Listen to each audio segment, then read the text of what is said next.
Pray for your country. यिर्मयाह नबी की सहीफे 29 बाब उसकी 7 आयत में लिखा है, और उस शहर की खैर मनाओ जिसमें तुमको असीर करवा के भेजा है, और उसके लिए खुदावंद से दुआ करो क्योंकि उसकी सलामती में तुम्हारी सलामती होगी। क्या हम अपने मुल्क के लिए दुआ करते हैं? जिस शहर में हम रहते हैं उसके लिए दुआ करते हैं।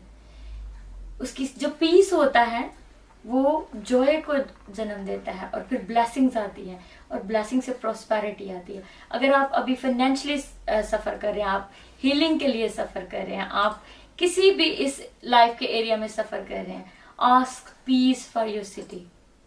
जब आपके राउंड लोग जॉय में होंगे, पीस में होंगे, कर्ज की बजाय ब्लेस कर रहे होंगे, तो हम एक दूसरे को ब्लेस करेंगे। और this is the way Lord wants us to bless, ताकि हम उस मुल्क को, शहर को, उस एरिया को, अपने घर को, अपने घराने को, उस फैमिली को, जिस घर में हम रहते हैं, हम ब्लेस करें। उसके लिए